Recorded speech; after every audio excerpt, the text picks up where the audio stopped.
everyone, it's Ruby here today. So I thought that I would do a video on piercings and tattoos. Usually people do these videos after it's been long requested and when people have seen a lot of their piercings or tattoos on their YouTube videos. But it was one of the first vlogs I had ever seen, and since I'm vlogging myself now, I thought that it would be kind of cool to sort of come full circle, to go from watching something and being aware of the YouTube community and aware of beauty gurus and all these other sorts of people to sort of saying, hey, I have piercings, tattoos, maybe I can do it myself. So this is sort of just to give information, just to sort of talk about myself, because I like to do that. So of course this is for people who are interested in getting piercings or tattoos, or who like watching them like I do. And if you don't obviously like piercings and tattoos, you don't have to watch this. And if you do, okay, cool, thanks. And if you have any questions, obviously you can comment, you can message me, you can do whatever. But yeah, I'll just share my experience chronologically. My first piercings were my lobe piercings, which have now been stretched. I had them pierced with a gun, I think at like the Bay or some retail department store when I was about 5 years old, and they've been fine ever since. When I was 14, I asked my parents if I could get my cartilage, my top cartilage, and my second lobes done, and they agreed right away. I thought that I was going to get a weird piercing, which I got later. And so I actually went to Claire's and got all 4 done simultaneously. Wasn't the best idea, because if you want to get a piercing done properly, it's probably best to go with a professional and to go with a needle, not with a gun, but I didn't know that at the time. So my lobes are okay, they're fine with Claire's, although they were actually pierced diagonally, so that's not the greatest. And my cartilage developed like a cyst or keloid, which is fairly common with cartilage just because it can be bumped around a lot and stuff, so it can develop scar tissue, but it never really healed properly. It always gave me problems and it took a very long time to heal, so I eventually just took it out. And those weren't super painful. None of my piercings were really that painful. After that I got my labret done.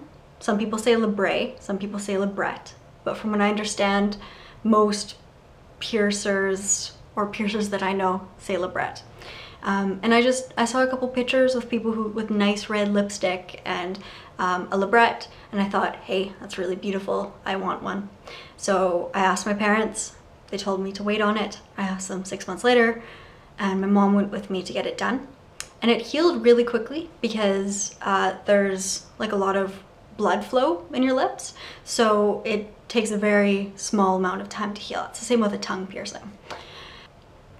And when I showed my friends, they said that what would really be nice is an eyebrow piercing.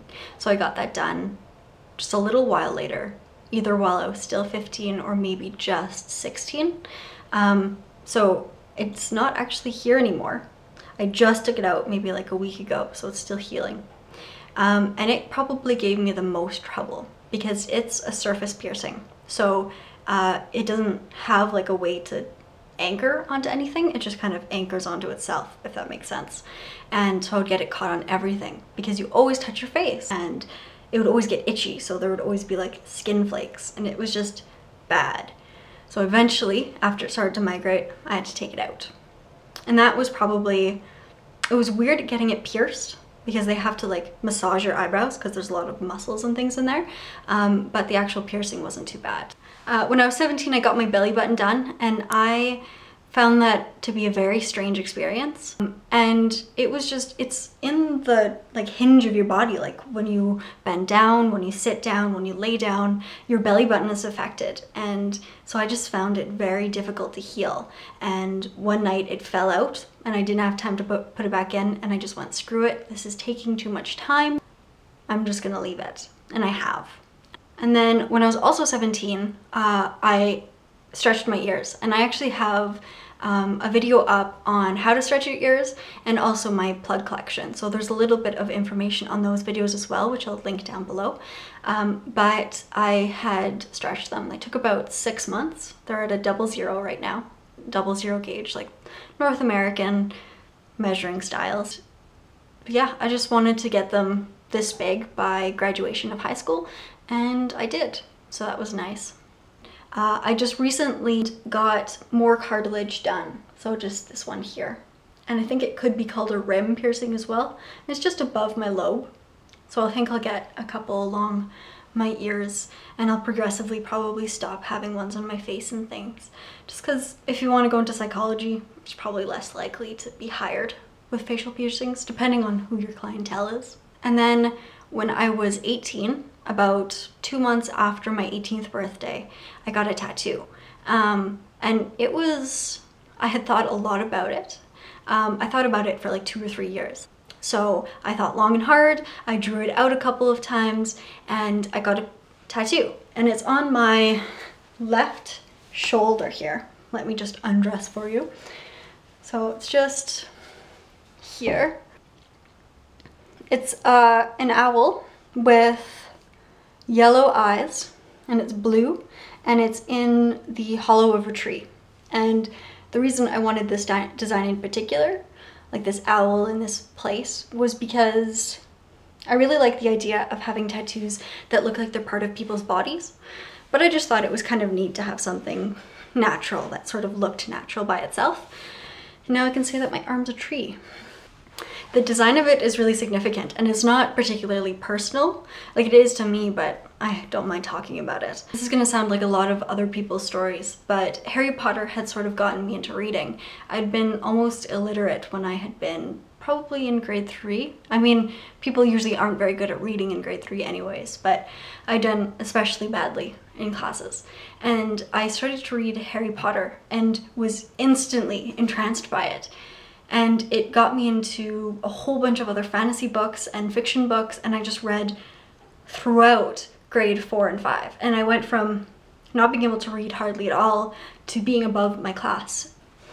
And then because of my obsession with Harry Potter, which started when I was 10 and still continues 9 years later, led me to going to a bird sanctuary, a bird of prey facilitation place, and meeting with a burrowing owl and snowy owl. And it was amazing. I've had pets before, but this was the first time that I held an animal, and I felt instantly connected with it. And since then I've loved owls. And then I sort of looked up the symbolism of owls and started to think about owls. So you have Harry Potter, you have the concept of wisdom or of knowledge or of intelligence. You have an animal that I had truly connected with. And then I graduated high school, which is a major step, I think. I think a lot of people graduate high school, so it's not like super major, but large enough for me to put something on my body that sort of represented that. And so that tattoo took about 3 hours, I would say, from start to finish. And the reason for that is because she knew how vibrant I wanted it to be, so she had gone over it over and over and over again until it was basically as saturated as possible. And so for others, it sounds like a lot of other people tend to not feel the pain of tattoos, and maybe on other people that particular tattoo wouldn't be that painful. But I found it pretty bad. I think after the 2nd hour, I was like, I don't want to do this ever again. This is horrible. And then endorphins kicked in, and by the 3rd hour, I was like, oh, this is fine. I had some food in me and it was all good. And then I had it retouched and that was fine. So I hope that this was somehow knowledgeable. I don't know. I didn't really talk about pain. I just kind of talked about what I had. But like I've said, if you have questions, you can always comment. And of course, like it if you like it, and don't thumbs it down if you don't like it, just go away. No, I'm just kidding. But yeah, I hope you enjoyed it, and I hope that this was enjoyable to watch as it was for me when I first discovered these videos. So until next time, I'll see you guys.